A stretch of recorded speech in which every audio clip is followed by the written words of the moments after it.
കൊല്ലപ്പെട്ട ലത്തീഫിന്റെയും ഭാര്യ ഷാഹിദയുടെയും വീടിന്റെ അടുത്തുനിന്ന് സ്വാതന സാജു ചേരുന്നുണ്ട്. സ്വാതന, അവിടെയാണ്, അതായത് ആദ്യം ബാപ്പുമ്മയെ കൊല്ലുന്നു, അതിനുശേഷം എത്തിയത് അങ്ങോട്ടാണ്.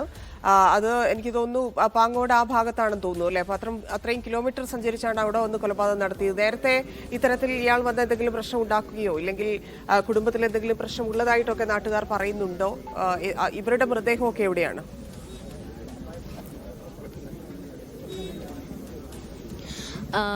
ധന്യ, ഞാനിപ്പോൾ നിൽക്കുന്നത് SN പുരത്തുള്ള ഈ രണ്ട് പേര് മരിച്ച, അതായത് ലത്തീഫും ഷാഹിദയും, അതായത് ഈ കൊല ചെയ്ത പ്രതിയുടെ വല്യച്ഛനെയും വല്യമ്മയും, അതായത് അച്ഛൻ്റെ ചേട്ടൻ്റെ ഭാര്യയും താമസിച്ചിരുന്ന വീടാണ് ഈ കാണുന്നത്. ഇവിടെയാണ് രണ്ടാമത് ധന്യ പറഞ്ഞതുപോലെ ആ അരും കൊല നടന്നത്. അച്ഛൻ്റെ അമ്മയെ കൊലപ്പെടുത്തിയ ശേഷം കിലോമീറ്ററുകളോളം സഞ്ചരിച്ച് അവിടെ നിന്ന് ഈ പറയുന്ന SL പുരം എത്തിയതിന് ശേഷമാണ് രണ്ടാമത് ഈ കൊല നടത്തുന്നത്. പക്ഷേ ഇത്രയും ദൂരം എത്തി ഈ കൊല നടത്തിയതിന് ശേഷം ആണ് ഈ സ്വന്തം വീട്ടിലേക്ക് പോയി അവിടുത്തെ കൊലപാതകം നടത്തുന്നത്.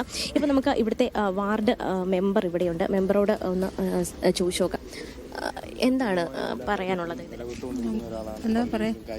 എന്താണ് ഇപ്പോൾ ബോഡി ഇവിടെ തന്നെ ഉണ്ടോ? ബോഡി, രണ്ട് ബോഡിയും അതിനകത്ത് തന്നെ ഉണ്ട്. ഒരാൾ ഭാര്യയുടെ ബോഡി കിച്ചണിലാണ്, കിച്ചണിൽ മലർന്ന് കിടക്കുന്ന രീതിയിലാണ്. ഇത്രയും ഭാഗമാണ് ഹസ്ബൻഡ് ഹാളിലെ സെറ്റിയിലാണ് ഇരിക്കുന്നത്. പുള്ളിക്കാരൻ്റെയും നെറ്റിയുടെയും ഒരേ ഭാഗത്ത് തന്നെയാണ് മുറിവേറ്റിട്ട് ഞാൻ ചരിഞ്ഞിരിക്കുന്ന അവസ്ഥയിലാണ് കക്ഷിയുള്ളത്. മൃതദേഹങ്ങൾ നാളെ ഇവിടുന്ന് മാറ്റുള്ളൂ, എന്താണ്? നാളെ രാവിലെ മാറ്റുള്ളൂ. ബാക്കിയുള്ള പോലീസ് ഇൻക്വസ്റ്റൊക്കെ തയ്യാറാക്കി RDO വന്നതിന് ശേഷം മാത്രമേ നാളെ മാറ്റുള്ളൂ എന്നാണ് ഇതുവരെ പോലീസിൽ നിന്ന് കിട്ടിയത്. ഇവർക്ക് എന്തെങ്കിലും തരത്തിലുള്ള ശത്രുതയോ അങ്ങനെ എന്തെങ്കിലും ഉള്ളതായിട്ട് അറിയുമോ? ഒന്നും ഉള്ളതല്ല, നല്ല ഫാമിലിയാണ്. ഇവരെല്ലാം മാതൃകാ കുടുംബമാണ്. ആർക്കും ഒരു ബുദ്ധിമുട്ട്, എല്ലാവർക്കും നല്ല നല്ല രീതിയിൽ സഹകരണമൊക്കെ ഉള്ള നല്ല ഫാമിലിയാണ്. ഒരു വാക്ക് പോലും അവരെ കുറിച്ച് നെഗറ്റീവ് പറയാൻ ആർക്കും തന്നെ ഇല്ല.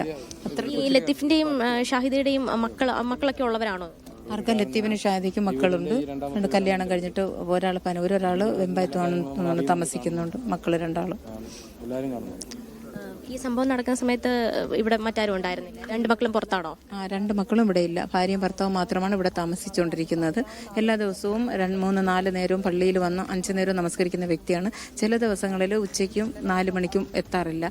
ഇന്നലെ രാത്രിയും ഞങ്ങൾ കണ്ട് സംസാരിച്ചിട്ടാണ് വന്നത്. പക്ഷേ എല്ലാ ദിവസവും ഞങ്ങൾ കാണാറുണ്ട്, എല്ലാ ദിവസവും തമ്മിൽ സംസാരിക്കാറുമുണ്ട്. ഇവിടെ അടുത്ത് താമസിക്കുന്ന ആളാണോ? അടുത്താണ് കുടുംബം. ഇപ്പൊ താമസം ഞാൻ പനൂരാണെങ്കിലും എന്റെ വീട് തൊട്ടടുത്താണ്. നേരത്തെ അറിയുന്ന ആളാണോ?